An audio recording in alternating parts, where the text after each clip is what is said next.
Ayan, may hinog na dun. So, ayan guys. Didilig na siya guys. Bye-bye! Hello mga Inday, good morning! Siguro mga 11 in the morning na ngayon. And, ayan, busy kami sa bahay since wala pa si Savi. So, maya-maya mga 1 o'clock ipipick up namin. So, naglinis muna kami. And, okay na sa loob ng bahay. Sa kitchen, check na din. Tapos, nagsalang na din ako ng labahan. Actually, kunti lang to. Ayoko kasing matambak uli. So, ayan. Mag-aantay na lang ako ng 1 hour. So, guys, may mga ibang staff pa kami na andito. So, ayan. Kasi ngayong week lang talaga kami nakaka-permit dito sa bahay. Kasi nga sa accident. Usually palagi kami gumagala every weekend. Wala kami dito sa bahay. So, ngayon lang talaga kami naglagi. And, ayan. So, since tapos na tayo sa loob ng bahay, dito naman tayo sa labas. Maglinis. Ayan, may mga inaayos si Dudong. So, ayan. And, ako naman, nagwawalis-walis ako dito. So, tapos ko nang linisan yung oh, nga pala. About sa basura, yung sinabi ko kahapon na segregation, and papakita ko. Dito namin nilalagay yung food na mga, ayan. Like, for example, ito, ano siya, yung sa mga fruits siya, balat-balat ng fruits. Kumbaga, yung mga hindi naluto na pagkain, yung mga fresh, ganon. Tapos dito naman, yan yung mga naluto na pagkain. So, separate siya.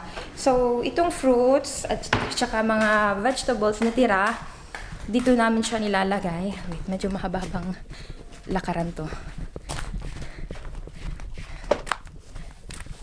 Hi, Dudong. Hello. Kalat pa. Ayan, ito yung lagayan namin, guys. Charan!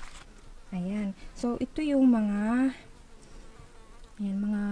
pinagbalatan ng gulay at mga prutas at yung mga dahon na napupulot namin dito sa garden. So, yan. Kapag nalinisan. So, dito nilalagay kasi diba nabubulok lang siya ng kusa.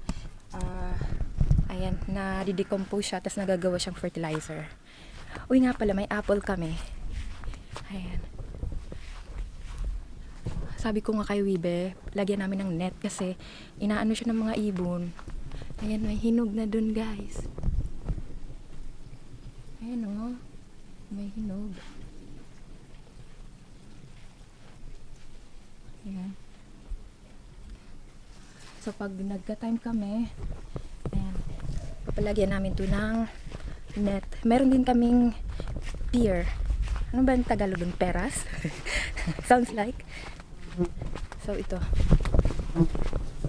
Need din namin siya lagyan ng net para hindi siya na, like for example, ito, ayan. Wala na siya mapapakinabangan kasi ano na siya ng mga insekto. Actually, alam ko sa Pinas, guys, nalagyan nila ng papel, di ba? Para, ayun, protected siya sa mga insects. Oh, ayan. Wala na ako. So, dito na tayo. Tapos na tayo dun, sa basura. Dito naman tayo, guys. So, dalawa yung bin namin. Ito yung may color na green. Tapos, wala nang plastic kasi nililitan ko siya, guys.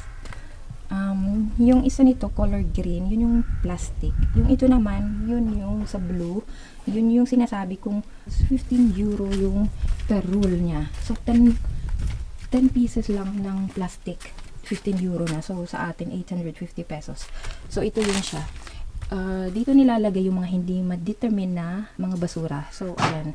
Medyo madami siya, guys, kasi actually, first time namin bumili nito. Kasi sa Breda, ayan sa Breda, black yung gamit namin. So, yun yung dala namin dito. Hindi namin alam na bag, iba pala yung rules dito. And ito naman yung plastic. Ayan. So, nakaseparate na siya, mga plastic. Tapos, may mga sa bote din. Kasi may tapunanan din na sarili yung mga bote. So, yan. Nilalagyan namin dito, sinaseparate. Ito yung mga, ayan, wala dito, wala doon. So, iba din yung tapunanan yan.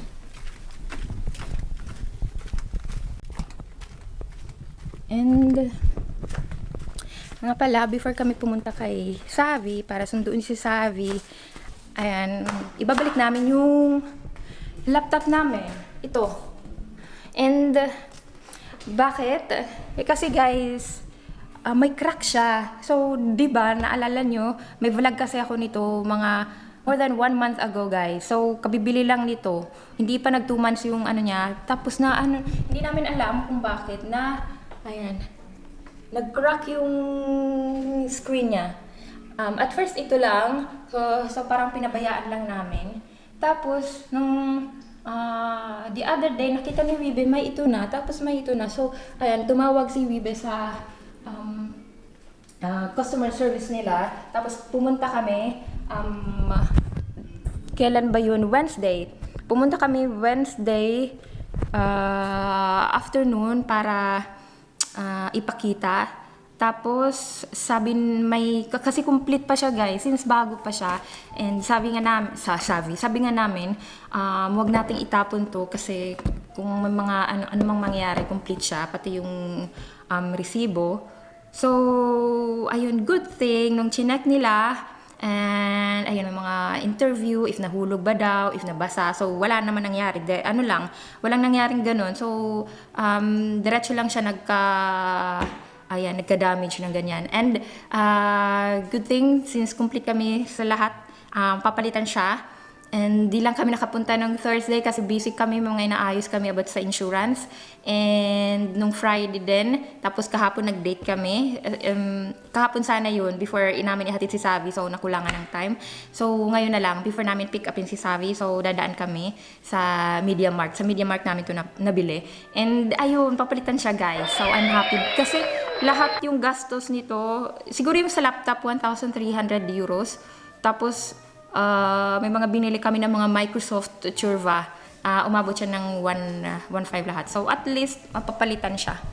And, ayan, we are happy. And actually, nilagay ko na to dito para ready na siya. Kaya lang may mga forms na kailangan isubmit si Vibe at fill upan at gawin with regards dun sa sa insurance ng sasakyan namin, di ba?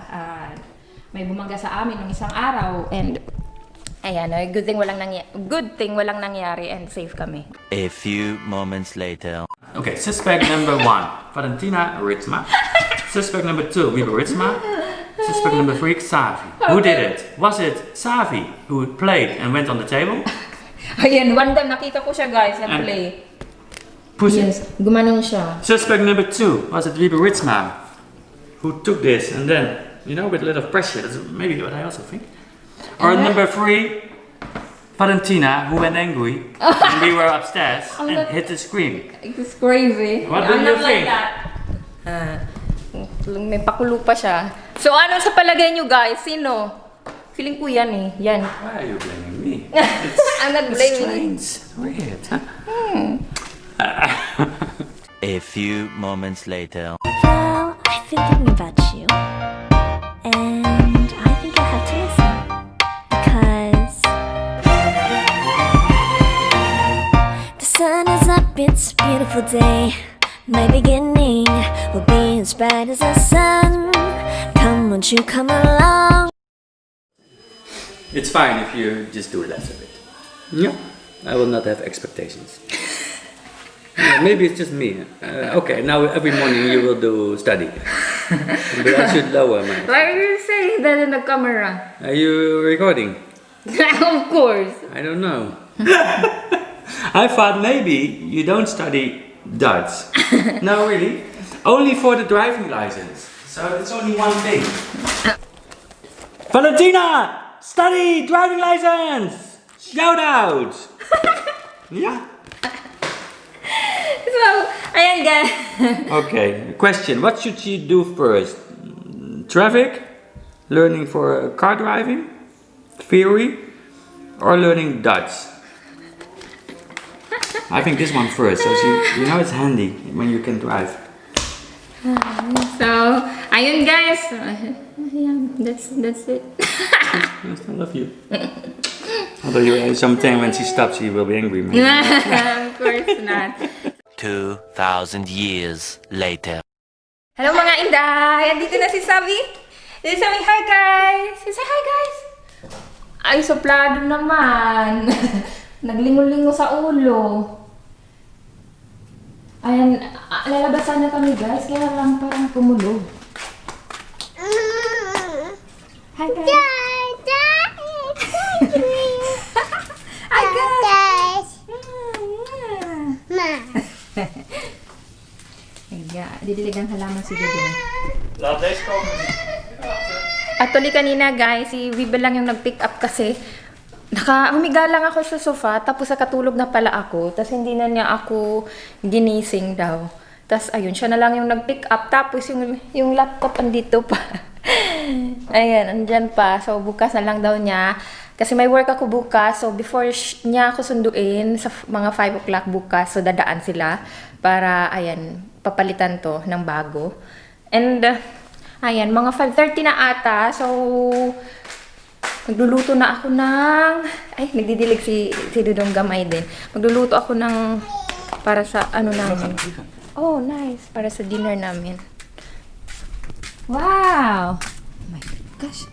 Kapapalit ko pa lang ng damit. Oh, dumi na naman. Kijk, Savi. Savi? Kijk. Ba? Oh, kijk. Savi is ba? That's how a boy should be. Ito pala. Ito yung isasampay ko sa labas. I love my life. Gosh. Oh. Say it. What? Uy, I always say it. Ah. Uy, Savi. Savi. Labas. No. Sabi, buiten. Bouten, Laat alsjeblieft. Kom hier, Bouten. Die moet buiten. Deze. De giet is. Oh ja, goed zo. Oei, dat zou ik echt zo regelen. So, ito, ilalagay ko to dito. Ganda, kijk. Kasi uulan ata, guys. Tingnan nyo. So, ilalagay ko na to dun. Para kahit umulan, ayan, may ano. Donker. Wolken pakken samen, niemand meer op straat. Mensen sluiten hun gordijnen. Valentijn, waar komt eraan? Mhm. Doe in. In de Ja. lagen, ja, zo. En dan doe je hem omhoog. Ja. Wow. Oh. Mama helpt. 1, 2. Ja. Ja, je water. Nee, hier, die. De plant. Loop. Mhm. Ja. Yes. Houd de papier is hier. Altijd papier. Ja. Daar. Ja, daar stoppen. Oké. Dat is één plek. Tapos ayun, nagdidilig na siya, guys. A few moments later. Grabe, naglalaglagan yung mga maliliit na ice. Hindi siya snow, pero ice siya. Sabi, kom hier. Kom na.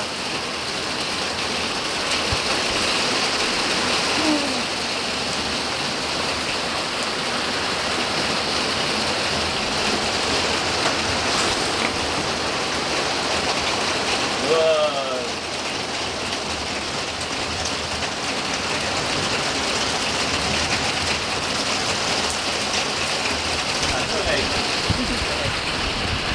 Lakas ng ulan. Lakas ng ulan. So, ito yung buhay namin dito sa Netherlands, guys.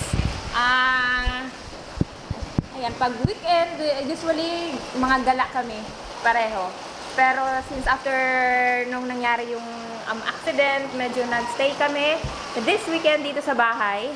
And kaya ayun, nakapag trabaho ulit kami ng mga gawaing bahay. Sobrang dami pa ng ilalagay, yung mga nasa box na ilalagay namin sa kung saang lugar. And ayun guys, so nagka-time kami this weekend. Kahapon din nagka-date kami ni Dodong. And ayun, tomorrow start na yung yung work ko. Si Vibe naman, last na ngayong week yung vacation niya, school vacation. So on Thursday and Friday may work na siya. Pero wala pang mga students. So, yung mga students sa Monday pa, next Monday. Hindi bukas na Monday, pero sa next Monday. Ayan. So, tapos na yung maliligayang araw niya ng bakasyon. And, ayun guys, that's all for today. Sa mga hindi pa po nakapag-subscribe, please subscribe to our channel. Ako nga po pala si Inday Val, si Dudong Wibe, and of course si Bulilit or Dudong Gamay. Sometimes I call him Dudong Gamay. Savvy. And ayan, pakiclick na din po yung notification bell para if ever may mga bagong video kami, mabilis po kayong ma-notify. Bye-bye!